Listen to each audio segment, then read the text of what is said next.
All right, YouTube, how you doing? Welcome back to the channel. It is Monday, September 15th. We got a 9-game MLB slate to dive into in today's video like we always do. I'm going to dive into each and every one of these games. I'll give you my prediction on the side. I'll give you my prediction on the total. We'll talk about any other plays like player props that we like in the game as well. But as always, guys, keep an eye down on the pinned comment of this video. That's where you'll find all of my final plays, so I'm actually rolling with myself. If that does interest you, it's absolutely free down in the pinned comment.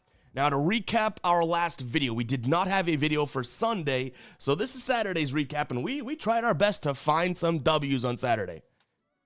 It just did not go all that well. We're still looking for them. We had 3 spots we liked. Braves and Astros. Yes, Braves and Astros, first 3 and first 5 under as 1. Agustin Ramirez, we split up a little bit to look at his unders. Both those didn't come through, and then we were hoping for the Reds to save the day at least a little bit. And they did not win. So, yeah, sometimes you got the sweep and you're doing the sweeping, and sometimes you're the dustpan eating it. So hopefully we do a little bit better today, because that wasn't the best taste in my mouth, all right? That was an O for day. Guys, before we do dive into the MLB games today, I want to let you know that our 2 Monday Night Football videos are live. We have the Texans and Bucks game. That's the earlier one. And then we have the Raiders and Chargers game. That is the later game. Had a blast recording both of these videos, and I think we have some decent reads in them. So go ahead and check them out. They are posted on the channel as of right now. But like I said, we got a 9-game slate. Hit that like button. Hit that subscribe button. Let's jump into game number 1 here. We got the Pirates taking on the Cubs. Pirates have lost 8 of their last 10. Cubs, 5-5 in their last 10, but they've won 4 of their last 5. So maybe as the season concludes here, they're starting to turn things around and look decent. I mean, they're pretty cushiony in their wild card spot there. On the mound for the Pirates today is going to be Braxton Ashcraft. That one kind of gave me trouble, but I think I pronounced it pretty well. He's been good, right? Like, really, he's been good. On the other side of things, you have the Cubs pitching Jameson Taillon, and I believe those odds are a little off here. Right now, I'm seeing plus 110 or plus 105, total at 8. So, yeah, Pirates not plus 133 as of right now. I would still say that this is a spot for the Cubs for me, and let me tell you why. I think that they are the better situational team in terms of playing small ball. And even if Ashcraft is able to pitch well, which he has 20 plate appearances against this team, 20% K rate, 0% walk rate, 150 average against, and a 244 expected WOBA, 169 actual WOBA, I do think that he can pitch fairly well, but the Cubs should be able to get guys on. He's had some walk issues. This Cubs team has been walking a lot, so I think base runners will be key here. Do I think that they're going to score a million runs? No, you can see I lean towards the first 3 under. Ashcraft has gained my respect enough to look at that. So I think it's going to be somewhat of a small ball type of a game in which the Cubs do ultimately pull out. I think they have the bullpen advantage, the batting advantage. I don't know if I want to say starting pitching advantage, but they probably do, just due to the offense versus the pitcher. But yeah, it's going to be a spot for first 3 under for me. I think that actually has a chance of being a final play, because I don't love the Pirates offense. Taillon obviously has his struggles, but he should be okay. He's seen this team a ton. 103 in terms of against this roster, 22.3% K rate, 5.8% walk rate, an expected WOBA here 318, actual WOBA 306. You know, keeps the ball on the ground though, so some mediocre numbers, some decent numbers. Give me the Cubs in the first 3 under. Kind of a tough one, but again, 2 teams seeming like they're 2 ships passing and then I going in different directions. Next game up, we have the Nats taking on the Braves here. Nats coming off of a series win against Pittsburgh, the team that's turning in the wrong direction we talked about. But again, late in the year, some of these teams that it doesn't matter for, I don't really know if it matters what their recent games are, their trends are, because each and every day they can come in being like, well, our season doesn't matter. What are we going to do? Are we going to try and say, screw it? Sometimes you play better like that. Or are you going to just kind of curl up, fetal position, be like, whatever, let's get this over with. Cancun's calling. On the other side of things, you have the Braves, who kind of in a similar situation. You know, they haven't really been playing all that great. They just got a quality win, I would say, yesterday against the Astros, but they had lost 4 straight before that. They've lost 6 of their last 10, you know, including the 10 that, you know, the one that we just talked about with a win. Today, they do have Spencer Strider on the mound. Last time he went for them, he didn't exactly look all that terrible. He didn't look bad, though. He did, I think it was 2 earned in 6 innings against the Cubs team, 8 strikeouts. I'm hoping we see that Spencer Strider again, because I do think that his fastball should be decent enough against this Washington squad, who is just a middle-of-the-pack team against the fastball. It's the sinker. You know, it's the splitter that they've really been hitting well lately. My concern is the fact that they do hit righties decently well. Strider is a righty, but if he goes to that slider, as we know his second pitch, it could be really deadly today. There's only a couple guys, Josh Bell and I think it's Lyle, Lyle, right? Are the only two that hit the slider in terms of a positive runs above average rating in the entire offense there on the Washington side of things. So yeah, it's going to be Braves for me. And then Mitchell Parker's on the other side of the the script. This guy legit just loves giving up runs, and the fact that he has 2 straight starts now of 2 earned tells me that, bad things could be coming. So I lean the Braves. They've been hitting lefties really, really well. I think that this could be a decent enough spot to back them. Earlier the better, though. I saw this at -146 earlier. Just in the time of us recording, this thing has already moved into the -150. So yeah, I do think that that's a pretty hefty price tag, but if this thing closes anywhere beyond that, then that -150 is going to be long gone. It's honestly going to look fairly decent. So we'll see if we pull the trigger. That is a big price.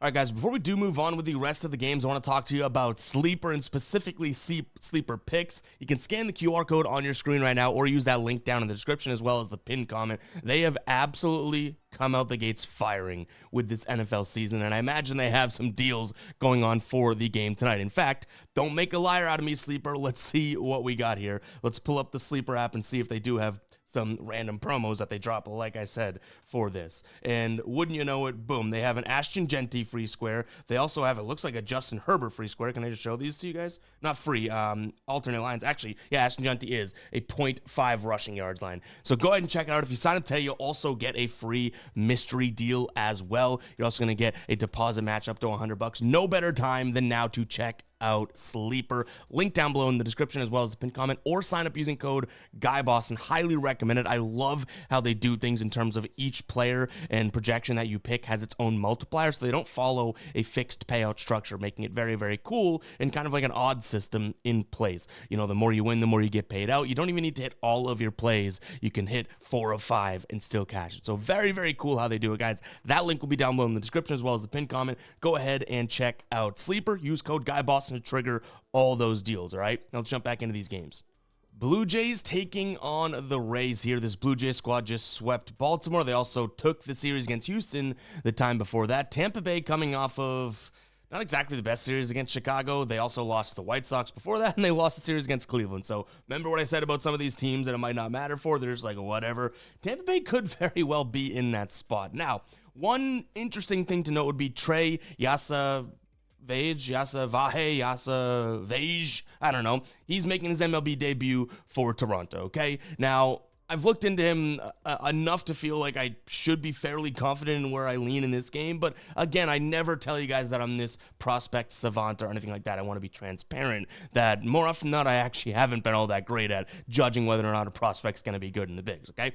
He's going up against Joe Boyle, who has been decent enough at home. It's always a question of how many innings are we going to truly end up getting out of him. But to me, this Toronto offense is still the thing to back here, right? Their last 3 games, that was against Baltimore, 11-5-8. And then before that, they were a little bit cooler, 6-2, 4-3. But I still think that their offense is the biggest piece to the puzzle in this game. So I lean towards the Blue Jays, maybe their team total over, depending on the line that we can get.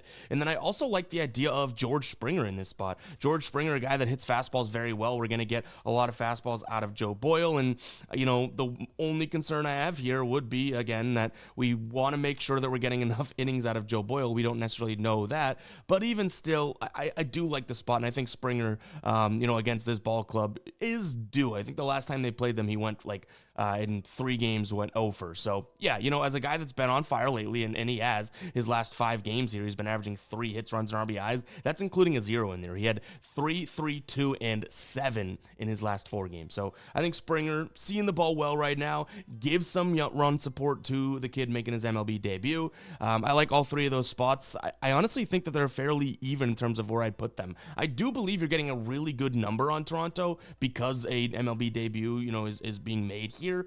But still, at the same time, what if the kid gets out there and gets hit up by Tampa Bay? There is a little risk being involved in that. But you know what? Are we all this? Let's move on to the next one.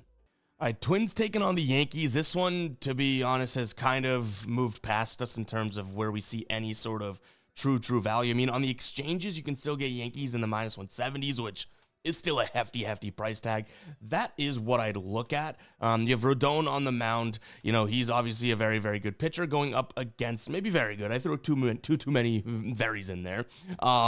But he's going up against Simeon Wood Richardson, who has seemingly just fizzled out, right? I remember last year, and even at times during this year, we thought that there might be some potential there, and it's like anyone he pitches against, it could be the White Sox, it could be the Angels, the Red Sox got to him. Like, it doesn't really seem like he's it.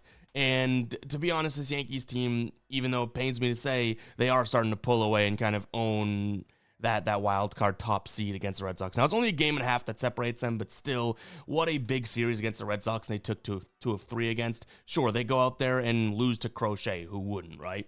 So to me in this spot, I think the Yankees put up somewhat of a respectable number. I would say Stanton is also in a decent spot here. He's going to see a ton of fastballs, a ton of sliders, and also curveballs out of Simeon Woods Richardson. Those are three pitches that he's hitting really, really well right now, especially the fastball and curveball, which 46.6% of the time he'll see the fastball and 14.8% the curveball.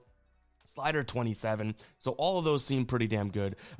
Woods Richardson, maybe some of his numbers look a little bit better against righties than they do lefties, but still a 1 nearly 3 whip against righties this year, a FIP of 5, an average against of 230, okay, but a walk rate of nearly double digits, so I don't necessarily see him having all that much success against a bat like Stanton, who, obviously was on absolute fire, what would we call that, maybe like 2 or 3 weeks ago. Now cooled off a little bit, but in that Red Sox series, he had, I think it was 6 hits, runs, and RBIs over a couple games. Maybe his last 3 games, because I think he missed one of those games. He didn't play one of the games against the Red Sox. So whoever they played his last 3 games, he had 6 hits, runs, and RBIs. So maybe he's heating up a little bit too, yet again, which as a Red Sox fan, I'd hate to see, because I love when their studs don't do well, but that's the bias in me.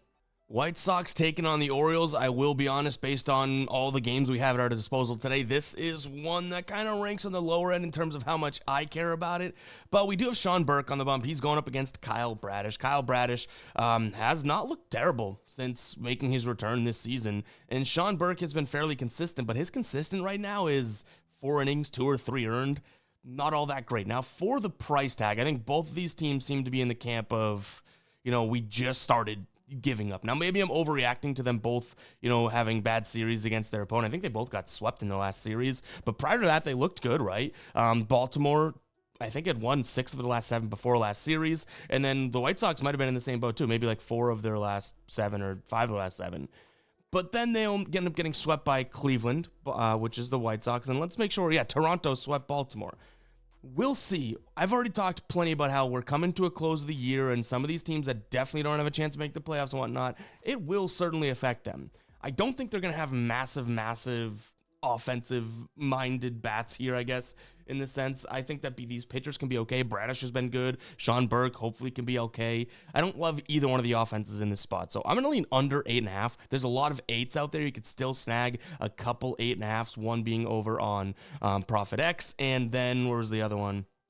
I believe ProfitX and ESPN still have those. ESPN's at minus 118 right now, so still very much doable. The money line spot and me leaning towards the White Sox simply comes from the fact that this White Sox team doesn't have the worst numbers against righties, and we're going to see decent amount of sliders out of Kyle Bradish. They actually hit the slider fairly well. The meat of their order does too, and if we have these two teams that seemingly don't care, I kind of trust the White Sox to, based on what we've seen, because they've known they've been out of it for so long. I guess the Orioles too, but the White Sox have played a lot better baseball in the last 30 days than they did for the entire season prior to. You know what I mean? Maybe they're one of the teams that says, F it, let's just try and play and work on our young guys and stuff and still win games. Whereas the Orioles, this is just an absolute letdown of a season. You know what I mean? So yeah, I'm going to lean towards the White Sox. I think they have a little bit more, I hate to use this word, it's corny, a little bit more spunk to them today. But I don't mind that under. I think this could be like a 4-2 game. One of these teams, I'm sure, does not go off. All right, we got St. Louis taking on the Reds. The Reds have definitely cost us, our wallets are a little bit lighter because of the Reds lately. We took them a couple times against the A's, and they ended up getting swept in that series, so obviously those were 2 bad spots. I think it was game 1 and game 3 we took them in. The Cardinals coming off of a win against Milwaukee, but prior to that, they had lost 5 games, getting swept by Seattle in the first 2 games of that Milwaukee series. Now, I will give them credit in that game 2.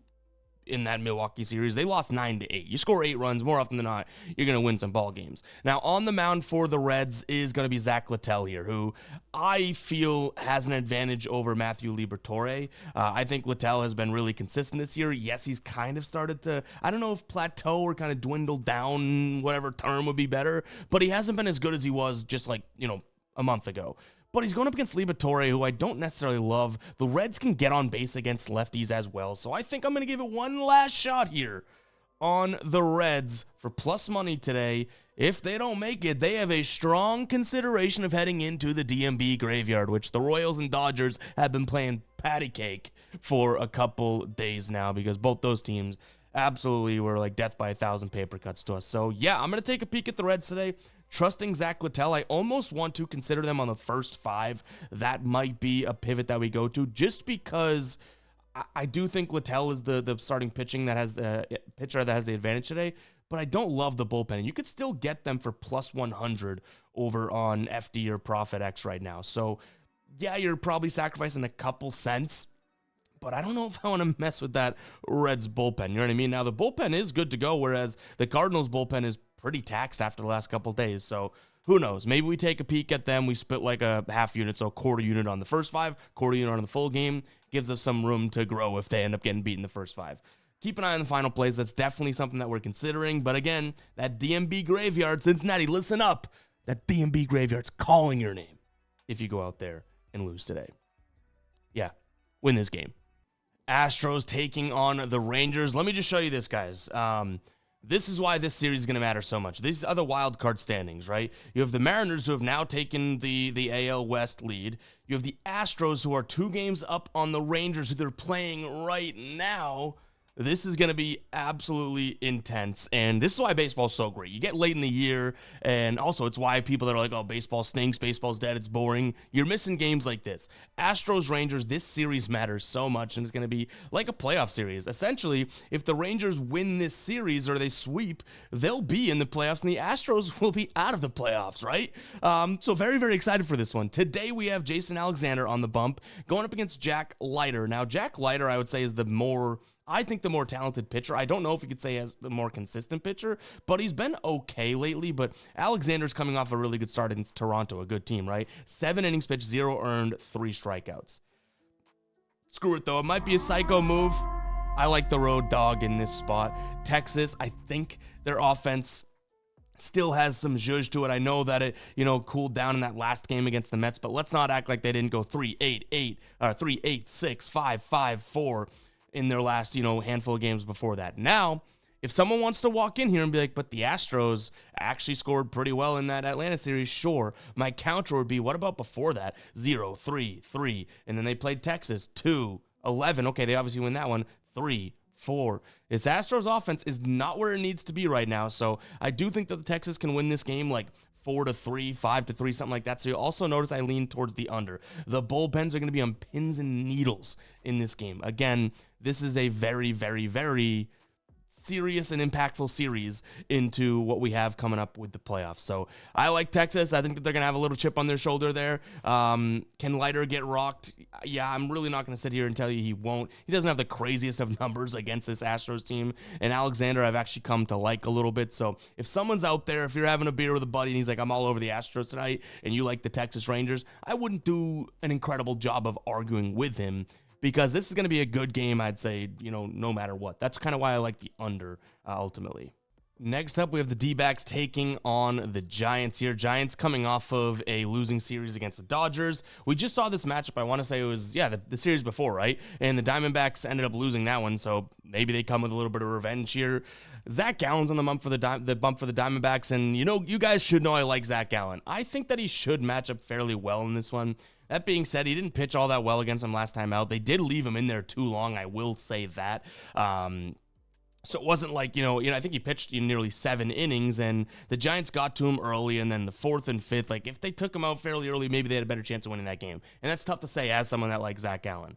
But I still think his numbers should put him in a decent spot to hold his own here.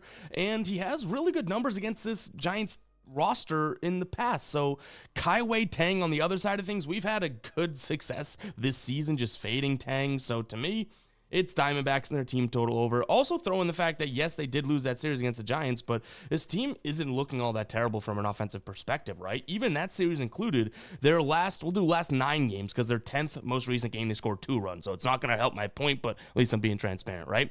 Last 9 games, 6, 5, 8, 5, 3, 5, 4, 5, 10. The team seems to be scoring okay, and they're going up against a pitcher that I don't think is all that phenomenal in Kai Tang. So give me the Diamondbacks team total over, or just the Diamondbacks on the money line backing Zach Gallen, which I know it hurts to say as a Zach Gallen guy that it's a little dicey, but I think he should be better than he was last time. He really should. All right, guys, we got the Dodgers Phillies. Before we get into that, go ahead and comment 20 if you made it this far into the video. I love seeing the recurring usernames and names that comment the number when we say it. I say it all the time. Now, this will be a quick rant, don't worry. But when I'm saying, hey, comment this number if you made it this far in the video, it's simple. You're probably just commenting 2 digits, a number, and you're like, all right, I'll comment it because he said it. What it's telling me is that you actually took the time to sit there, spend some time with me today, listen to what I had to say, and made it deep into the video. So really, really do appreciate it, especially when NFL's in full swing and we're talking baseball and people are still sticking through and sticking it out. That means the world to me. So I love seeing the recurring usernames and the community that we're building here. Hopefully I'm doing a decent enough job here of giving you guys the information, informing you of some spots to consider or maybe stuff to help you in your own process throughout the day, but also entertaining. We're on YouTube, right? I want to make sure you guys are having a good time watching, so really do appreciate it. Comment 20 if you made it far in this video. Now let's talk about this game because this should be a damn good one. Much like we talked about with that Astros and Texas game, this is another one where it's like either team you probably could make a good argument for. Emmett Sheehan's on the side of the Dodgers here. He's been actually really good at home, both this season, kind of surprisingly, and lately. His last 2 home starts, he pitched 7 innings. One was against Cincinnati, 10 Ks, no earned. Then he went up against Colorado. I get it, but 7 innings, 9 strikeouts, 1 earned. Guys looked pretty damn good. But Ranger Suarez only allowed 1 run in his last 4 starts, and that is, I want to say it's 24 innings of work. He has like 1 million strikeouts in a couple of those games. 2 really good spots here. Now, I think that, the pitching is obviously fantastic and all that. Maybe it's a little crazy of me. I do like the Phillies. I think they're getting a good number for Ranger Suarez in them. But I kind of like that over 8.5, guys. I almost hate to do it at the same time because it's like, well, come on. I mean, you have 2 really good pitchers. They're pitching well, but I sense at least a little regression out of one of these 2 teams. I'm thinking that it's most likely going to be Emmett Sheehan, if I'm being completely honest. But yeah, you can get plus money right now over on the exchanges. I still don't mind the 8.5 for like the minus 115, like the normal books. But for plus money right now, I'm going to take that over 8.5. Both of these bullpens now, obviously some really big names in the bullpen, but both of these bullpens at any, drop of the hat can kind of go off the radar, especially the Phillies. I feel like the Phillies, if they can get to, the setup and the closing situation, they're good. But not exactly loving the Lazar, Miza, Trevino. Like, those guys seem to be struggling. And we know this Dodgers squad can let up runs late in the game, right? So, to me, I think we see a lot of runs here. And, again, I think one of the pitchers truly regresses. And I'm hoping it's Sheehan because we also like the Phillies. But as much as these guys have been that great, I do like this over 8.5. But I'm also looking just forward to a really good baseball game here in this spot. You have 2 division leaders here. This Philly squad is obviously really good, but they got kind of the injury bug. This Dodger squad, honestly, really good. I think we could say that. I know people hate it, but they just have not been playing all that well. Maybe this is the type of series where like, oh, this feels a little like the playoffs. You know what I mean? Get them kind of going here. And I know I'm referencing the playoffs a lot, guys, and people are probably like, but there's still like 15 or whatever games left for these teams. The playoffs have been impacting the season for a while now, right? So I'm talking about it as if the season ends tomorrow. It doesn't, but for all intents and purposes, for some of these teams, it's very much right around the corner on the other side of the door. So, yeah. But, guys, that is going to wrap it up for today's show. Hope you guys did enjoy. If you did, do me a favor, and it's a big favor, hit that like button. Hit that damn subscribe button. Like I said earlier, comment 20 if you made it that far into the video. And, yeah, catch you guys in the next one, all right? Peace out.